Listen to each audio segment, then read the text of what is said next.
Wala po kayang mga politiko sa loob, sa likod nila. Sana po matukoy yung tunay na mga proponents para po yung walang kasalanan ay hindi po nadadamay. Mahirap po na magbanggit sila ng pangalan dahil ito pong nagbabanggit ng pangalan ngayon ay galing lang sa amin kahapon at napatunayan ngayon ng bilyon-bilyon ang ginagasta at magdadamay siya. At meron pong nag-text sa akin sa magitan ng emissary ng abogado ng Diskaya, Mr. President. Meron po palang isang congressman, kanina pong nag-hearing sila, nakausap yung abogado ng Diskaya. Kailangan, meron kayong matukoy na senador sapagkat makokontempt kayo. Nasa akin po yung text message, Mr. President. Sa mga tweet, gusto lang nilang magpangalan. Hindi po mabuti yun. Kailangan po, sa tulong na rin po ni Senator Lacson, total naumpisan na yung mga contractors, naumpisan na itong mga kawani at opisyalis ng DPWH na talagang kandidato na po talaga sa impyerno, matukoy po talaga kung sino-sino po yung palaging kausap ni Yusek Cabral na sila po yung sindikato dito. Para po yung walang kasalanan ay huwag pong madamay. Questions. Willingly to the erstwhile, no, not erstwhile, still the chairman of the Committee on Public Accountability, the good senator from Tarlac and the Republic of the Philippines. You may proceed then. Maraming salamat po, Mr. President. Mr. President, kanina pong mag-umpisang mag-present ang ating Senate President Pro Tempore, ay laking pasalamat ko sapagkat nakita ko yung resulta ng kanyang personal na pag-iimbestiga.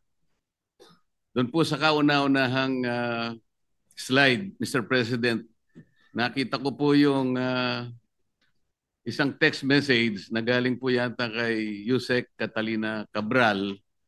Hindi ko po masyadong maintindihan. Pwede po bang pakikwento po ninyo, Mr. President, ano po ba yung pinanggalingan noon? Ang pinanggalingan po, nag-congratulate siya sa ating nakaupong Senate President. But this message was sent through the staff of our Senate President, Mr. President. Ang sinasabi doon, congratulations po, no? That was after July 1. After July proclamation 1st. Or after oath-taking, Mr. President? After the oath-taking, if I distinctly remember. So dahil siguradong panalo na po tayo, kayo rin po, dahil nag-oath-taking na tayo, nag-message si kagad yung Undersecretary Cabral sa kanyang staff at sinasabi, congratulations, baka mo merong ako may... Andyan po sa text message, sa Viber message, na sinasabi, para ma-align do sa mga priorities at para maiwasan yung redundancy, siya nang gagawa ng paraan. Ang sabay ang sinabi na para maihabol o maisama na sa NEP. So nag-iimbita siya na magsumite kayo, parang sinasabi 500 million pesos yata, ibig sabihin ng 500 yan eh. Kasi hindi naman malinaw, pero ang sinabi, po kayo 500 for now. For now. Ibig sabihin, for now, sige, magpasok kayo mga 500 million pesos worth of projects na sa inyo manggagaling. So ito po yung sinasabi natin na isang kamalian ng budgeting or budget process. Dahil ang trabaho, mandato ng Kongreso, both houses, legislation. Yung pong NEP, nasa budget preparation phase na kung saan exclusive domain ng executive branch. Pero bakit po, dahil ganyan ang nangyayari, mismo sa DPWH na nanggagaling na magpasok na kayo rito. Hindi ho ba pakikialam yun sa mandate o sa exclusive authority ng executive branch? Salamat po sa sagot na yon, Mr. President. Ako po yung naniniwala na talagang wala namang initiative na nanggaling sa inyo at siya'y kusa niyang inialok po yung inaakala niya sigurong makakatulong o makakapagbigay ng kasiyahan sa inyo. Yun po yung akala niya. Opo. At agad pong tinanggihan ng ating Senate President. Alam ko po. Alam ko po. Sinabi niya agad sa staff niya, wag, ayoko ba't ako maglalagay dyan? Kasi po kaya ako naitanong to, Mr. President, kahapon po, ayaw pa niyang aminin na dahil sa pagtatanong ko po na sa kanya, sinabi ko bakit lumilitaw kahit anong ibigay na ceiling ng DBM, pinapalitan mo, sabi ko sa kanya.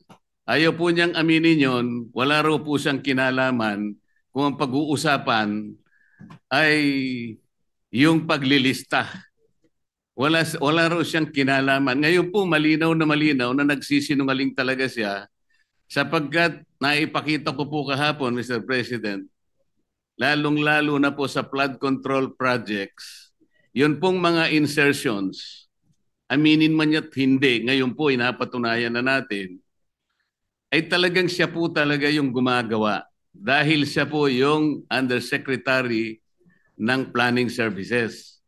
At lalong-lalo na po doon sa tinatawag na FAPs. Ito po yung Foreign Assisted Projects. Yun po malinaw na malinaw. Ipinakita ko po, Mr. President, yung sulat ng DBM noong July 2023 na kung saan sinabi mismo sa kanya, please adhere strictly dun sa mga ceilings na binibigay namin sa inyo. Dahil napansin po ng DBM magmula po noong 2022, 2023, pinapalitan po niya hanggang sa 2024. Ayaw po niyang aminin na siya po ang may kinalaman nun. Ngayon ko lang napatunayan, salamat Senate President Pro Tempore na ngayon ay malinaw na malinaw, hindi na niya pwedeng sabihin at hindi na siya pwedeng magsinungaling na wala siyang kinalaman dito. Ang totoo pa po nito, Mr. President, ang dami pong gustong tumestigo na meron po siyang 10 paboritong contractors na siguro sa mga susunod na panahon, kung sino man po yung hahawak ng Blue Ribbon Committee, isa po sigurong mabuting direksyon na ituntunin ito. At marami rin pong palagian na pumupunta sa kanyang opisina na mga politiko. Gusto ko pong pasalamatan ng ating Senate President Pro Tempore sapagkat mukhang yun pong mga kawani o mga opisyalis ng DPWH na matutuntun na natin at alam ko po na talagang tatagos ito hanggang sa former Secretary ng Department of Public Works. Kasi kahapon po, gusto niya nang sabihin na lahat ng daw po ng nangyayari sa kanyang opisina ay meron namang basbas ng Secretary ng Department of Public Works. Ngunit ang gusto ko pong tuntunin, Mr. President, kung nakita na po natin unti-unti at saan papunta at sinong may kasalanan sa Department of Public Works at nailitaw na rin po sa pagsusuri at sa personal na pag-iimbestiga ng ating colleague, ang mga contractors na talagang, kung pagsasamahin po natin mga contractors na ito at saka yung mga opisyalis na nabubunyag ngayon, siguro po yung salitang walang o halang ang kaluluwa ay is an understatement. Ang gusto ko pong malaman ngayon, bakit po kaya sila ganun kalakas ang loob? Bakit parang hindi na po milyon eh? Bilyon-bilyon na po ang naipatatalo at hindi naman po nila pera yun. Pera po ng taong bayan. Mr. President, ganun po ba kaya kalakas ang loob nila na sila-sila lang, mga contractors at saka yung mga opisyalis na yon? Wala po kayang mga politiko sa loob, sa likod nila? Sana po matukoy yung tunay na mga proponents para po yung walang kasalanan ay hindi po nadadamay. Mahirap po na magbanggit sila ng pangalan dahil ito pong nagbabanggit ng pangalan ngayon ay galing lang sa amin kahapon at napatunayan ngayon na bilyon-bilyon ang ginagasta at magdadamay siya. At meron pong nag-text sa akin sa magitan ng emissary ng abogado ng Diskaya, Mr. President, Meron po palang isang congressman, kanina pong nag-hearing sila, nakausap yung abogado ng Diskaya. Kailangan, meron kayong matukoy na senador sapagkat makokontempt kayo. Nasa akin po yung text message, Mr. President. Sa mga tweet, gusto lang nilang magpangalan. Hindi po mabuti yun. Kailangan po, sa tulong na rin po ni Senator Lacson, total naumpisan na yung mga contractors, naumpisan na itong mga kawani at opisyalis ng DPWH na talagang kandidato na po talaga sa impyerno. Matukoy po talaga kung sino-sino po yung palaging kausap ni Yusek Cabral na sila po yung sindikato dito. Para po yung walang kasalanan ay huwag pong madamay. Maraming salamat po, Mr. President. Salamat po, Your Honor. Yeah, maraming salamat po rin sa ating distinguished gentleman from Tarlac and the Republic of the Philippines. Thank you. Senator Alan Peter Cayetano, the erstwhile minority leader, is recognized. Mr. President, Future. hindi pa naman, but thank you for Future, that. future. And may I ask one of my mentors, Senator Lacson, if I can ask a few questions. Willingly to the gentleman from Taguig and the Republic of the Philippines. Thank you po. So let me start with the biblical principle and why I agree with you, Senator. No? Kasi sabi po sa Bible, it's not enough to do good. We have to prevent evil. So I'm happy that despite na mas pinipick up talaga ng media in general, whether social media, prime media, yung expose nyo like last time, you took the time to go through the various laws and to remind us. Kasi syempre ang common thinking, wala naman nangyayari dyan, na-absuelto din. No? But I do appreciate it kasi nga it's not enough na ma-expose, it's not enough na may solusyon, ito tama, yan ang hinahanap. Kailangan talaga may managot. And I was thinking about it kanina, Senator, kasi kaya ako nasabing mentor, nakasama kita nung husto nung panahon ng cheating. Hello, Garci. So ngayon parang hello... Darcy. Hello, Darcy naman po ba to? O, basta yung, or ano yung sine? Hello, goodbye. Hello, love, goodbye. Parang hello, may kontrata, love kong gawin to, tapos goodbye, wala pa palang ginagawa na bayaran na, no? So yung first question ko, Senator, is related to yung sinabi ni Senator Villanueva na if you cannot convince them, confuse them, so mukhang ang strategy, at narinig ko na to even before the speeches, na pagka nilabas nyo to, dadamay ko na lahat. So ang problema natin ngayon, sinong totoo at hindi. So first question ko, Senator, are you in favor na yung klarong-klarong involved, simulan na yung kaso sa kanila? Definitely. And I hope the will of justice will grind more quickly this time. Kasi habang nakakulong sa atin, custody, no, nasa custody natin si Bryce Hernandez dahil na-contempt siya kahapon, kung mabilis lang sanang makapag-file ng kaso, no, starting with a complaint to be filed before the Ombudsman or the Department of Justice, mabilis po rito yung malversation through falsification. Kasi kung plunder po yung ating ipafile, alam mo naman natin, 10 taon, 12 taon, tapos may speedy trial pang i-invoke. So kung malversation, mas mabilis kasi ang threshold amount is more than 8.8 million.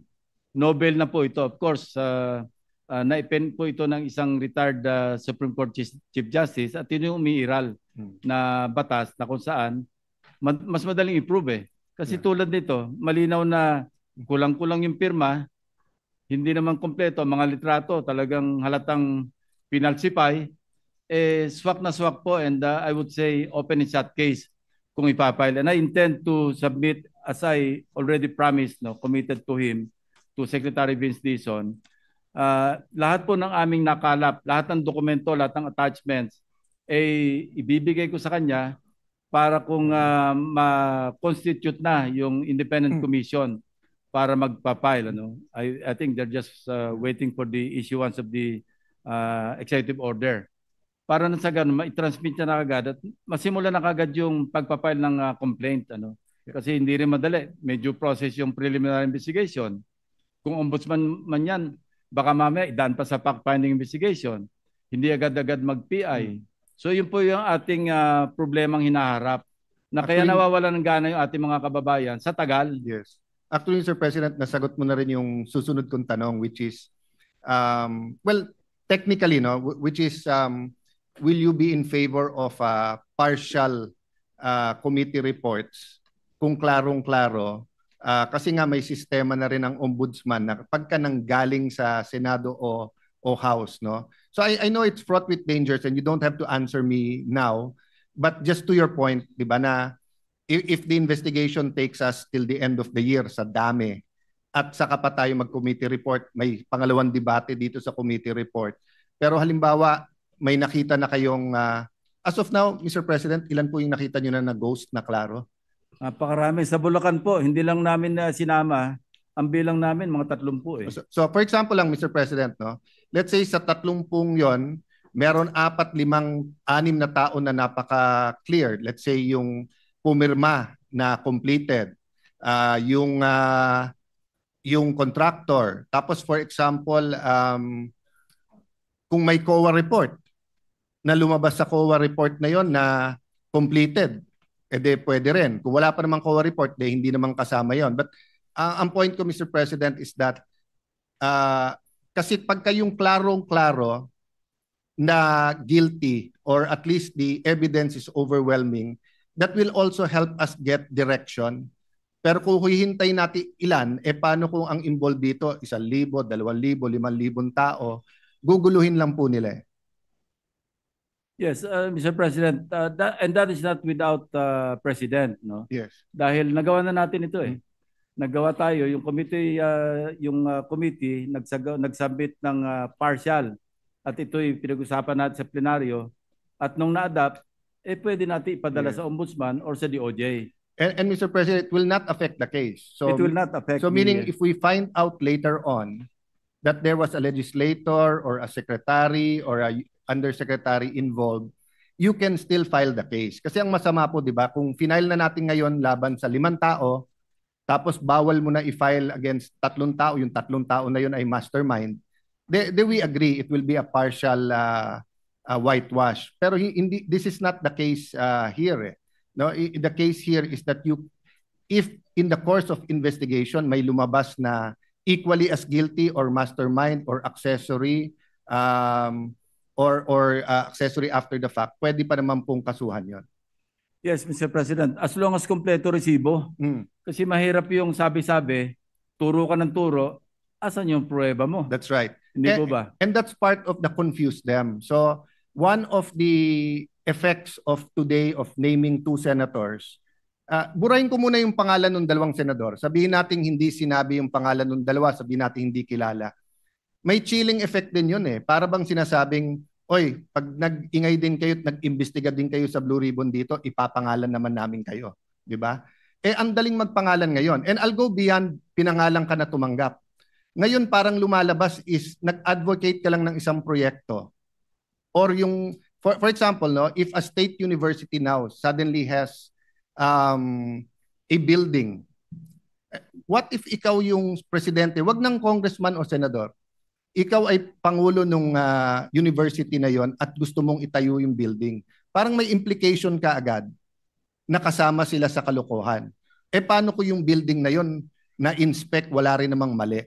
So, nakikita ko po na yes, we have to be thorough, but tama po kayo na pag walang resibo, in fact, umaabot nga minsan yung walang resibo na nagbabanggit ng project pero hindi naman sinabing may problema sa project na yon.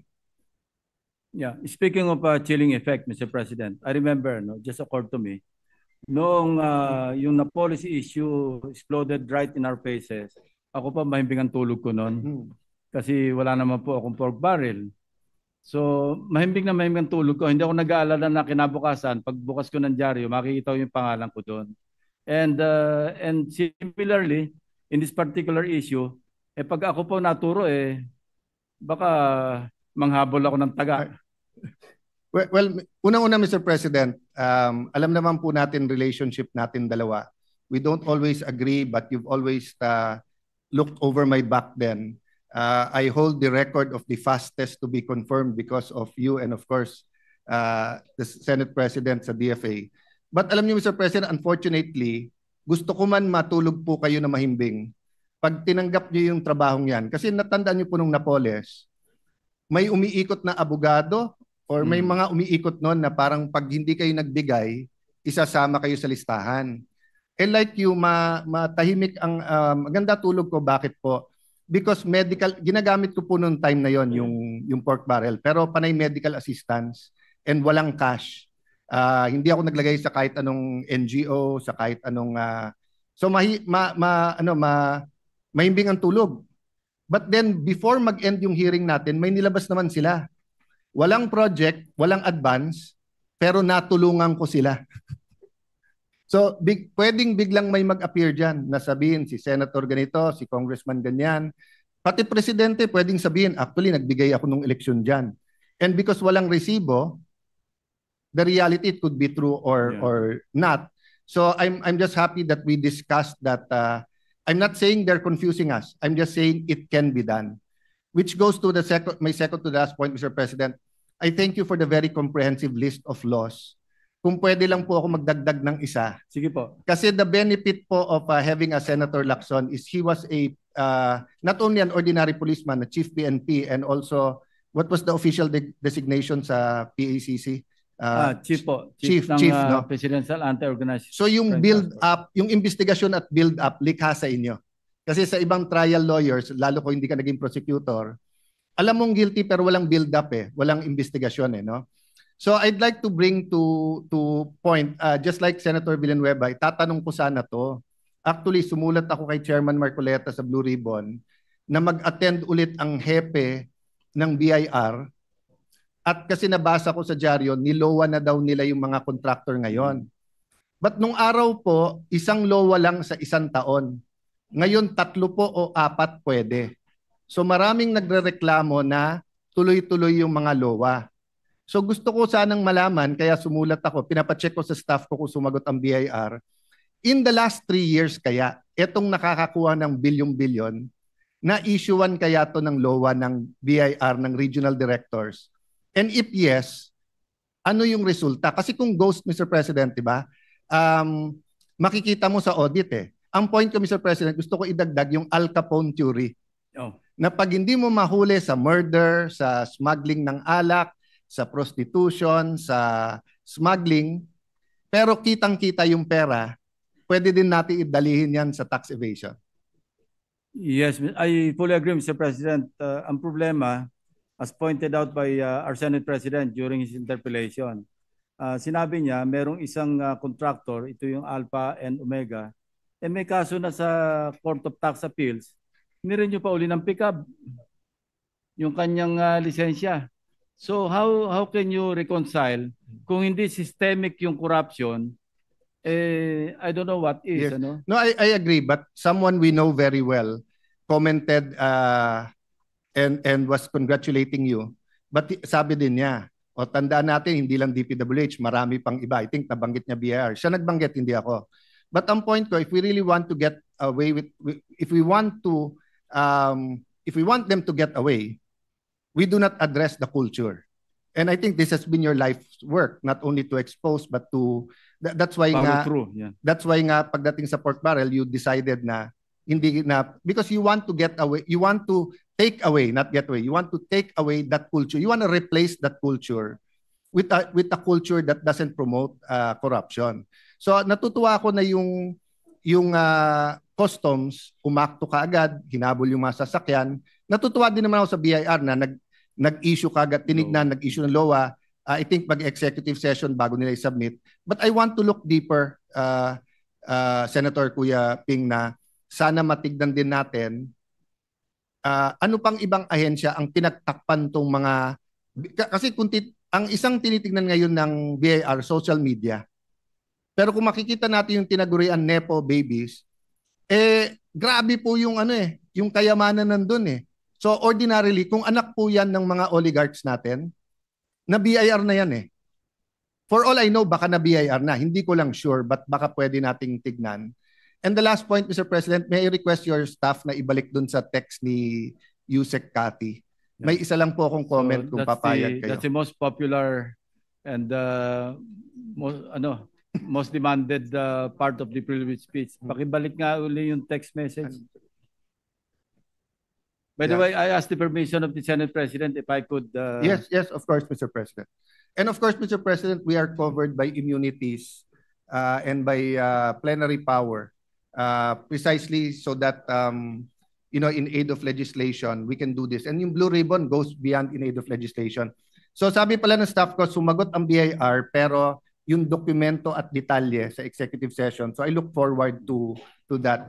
Mr. President, tinanong ko rin, just like Senator Villanueva, hindi ako naka-attend ng huling hearing kasi nga nabalitaan namin may change of leadership. Hindi rin kami naka-attend kasi busy kami nagbibilang ng numero. The hearing before that, natanong ko si Yusek Kati kasi may tinatawag na IAW, which is 3.5% ng lahat ng project. Yes. At part dito po yung testing, yung pang-monitor ng project. Sa 3 taon, umabot ng 100 bilyon na napupunta sa DPWH. Sa central office. Pwedeng sa central office, pwede din pong Alam niyo, Mr. President, isa ito sa pwedeng tanungin sa budget deliberation natin. Dati 0.5 lang yan Yes. Bakit tumaas na naging 3.5 na? Medyo napakalaking bawas yan do sa dapat gastusin sa proyekto. So sa 1 trillion a year, that's 3.5%.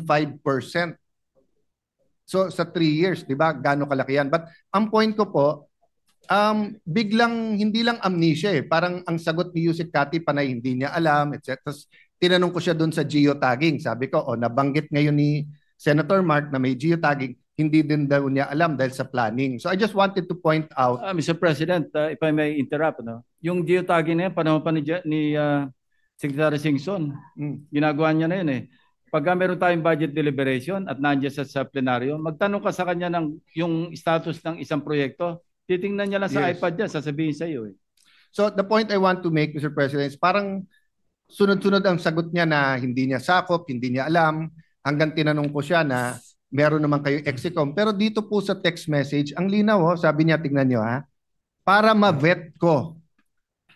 Redundancy, overlap, prior funding, correct location, alignment of national priorities, and consistency for menu of local projects. So, one, malinaw na yung insertion ay hindi lang legislators at hindi lang sa BICAM. Sa pagpapagawa pa lang ng NEP, pagka malakas ka dun sa departamento, pwede mo ipasok, except that mas may guidelines sa umpisa. But number 2, it just shows that yung sagot ni Yusek Kati is so different from her text. Kasi sa text pag tignan mo, parang napaka-organized, sir. Tignan niyo po, di ba? Titignan kung may redundancy. Ibig sabihin kung yung project na pinasok mo, pinasok na ng Mr. iba. President, I'd like to believe na pro forma yun. Yes. Pero even if standard na sagot niya yan. Even if pro forma, even if staff niya yung magche-check, ang pro forma yung text na yun. Yes. But ibig sabihin, Senator, ang layo sa sagot niya ng, sir, hindi ko departamento yan, hindi ko alam. Di ba? So I'll stop there. Mr. President, and look forward to what else this chamber will find. May I just make one comment? Marami kasi nagsasabing walang mangyayari sa hearings. Democracy is messy. But having a Blue Ribbon Committee, having the House Committee, having an independent body, having COA, having BIR, whether it was the ZTE, whether it was the fertilizer scam, whether it was Farmally, it has shown that the combination of investigations ferrets the truth. It also has been shown that confusion or yung turuan or yung squid tactics can happen. But let me just affirm my personal view that napaka-importanting tool ng Committee on Public Accountability ng Blue Ribbon, and I look forward to working whoever will be designated by the majority. Thank you very much, Senator Lacson. Thank you. Mr. Senate President, salamat po. Now that you mention it, perhaps we should inform the public. I know most of them many are watching. I've heard through not only social media but mainstream media that bakit ba nag-iimbestiga pa sila? Yung tanong bakit daw ang Senate nag-iimbestiga? Iniimbestiga ang sarili nila. Yung House nag-iimbestiga, iniimbestiga ang sarili nila. I think they have it wrong. We are inquiring in aid of legislation. Kailangan ulit-ulitin natin yun na ito ay recommendatory. Wala tayong prosecutorial powers. But this would aid in the bills, the laws that we would want to pass. And Mr. So Senate that- yes. President, siguro yung ibang nag-comment na yon, even if it's coming from a good place, hindi alam yung dynamic sa Senate. Correct. So halimbawa may 10 senador, kahit yung chairman ayaw niya imbestigahan yung isang senador, kahit sino sa 10 ay pwede magtaas ng kamay at magsabing, can you submit these documents, can you answer, etc. Yes. No? And for example po, hindi natin pwedeng tawagin yung senador na yon. But then if it becomes clear, anyone can file an ethics committee complaint. And in the ethics committee, may karapatan tayong at least through the tamang, kung hindi naman natin ma-require na mag-attend, ma-require natin sumagot eh. So I just sisegundahan ko lang, Mr. President, na valid yung parang hindi nyo pwedeng imbestigahan yung sarili nyo, pero hindi po valid na walang halaga yung investigasyon na to. At pag nalaman nyo yung dynamics ng Senado, makikita nyo po no, na maraming kabutihan lumalabas sa lahat ng investigasyon natin. Thank you, Mr. President. Senator Lacson, thank you. Thank you very much. Good to clarify that for those who are questioning or criticizing the investigations or the inquiries. Yes, Senator Joel Villanueva is recognized. Thank you.